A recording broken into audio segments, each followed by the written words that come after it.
നമസ്കാരം, ഞാൻ അനൂപ് കൃഷ്ണൻ.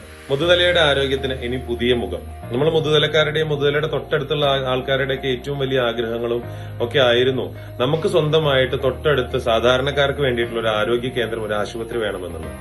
മുതുതല സെൻട്രലിൽ തന്നെ മുതുതല ഗ്രാമപഞ്ചായത്തിന്റെ കുടുംബാരോഗ്യ കേന്ദ്രം ഒരുങ്ങുമ്പോൾ 2025 മെയ് 18 ഞായറാഴ്ച രാവിലെ 9:30 അതിന്റെ ഉദ്ഘാടനം കഴിയുമ്പോൾ ബഹുമാനപ്പെട്ട കേരള ആരോഗ്യ വനിതാ ശിശു വികസന വകുപ്പ് മന്ത്രി ശ്രീമതി വീണ ജോർജ് ഉദ്ഘാടനം ചെയ്തുകൊണ്ട് പട്ടാമ്പിയുടെ സ്വന്തം MLA ശ്രീ മുഹമ്മദ് മോഹസിൻ, മുതുതല ഗ്രാമപഞ്ചായത്ത് പ്രസിഡന്റ് ശ്രീമതി ആനന്ദവല്ലി ചേച്ചി, നമ്മൾ ഒരുപാട് സുഹൃത്തുക്കൾ എല്ലാവരും കൂടി ചേർന്ന് ഈ നാട്ടുകാർക്ക് എല്ലാവർക്കും കൂടി സമ്മാനിക്കുന്ന മുതുതല ഗ്രാമപഞ്ചായത്ത് കുടുംബ ആരോഗ്യ കേന്ദ്രം, ഈ ഉദ്ഘാടന മഹാമഹത്തിന് അതിനുശേഷമുള്ള അതിന്റെ ആരോഗ്യപരമായിട്ടുള്ള പ്രവർത്തനത്തിന് എന്റെ ഹൃദയം നിറഞ്ഞ ആശംസകൾ.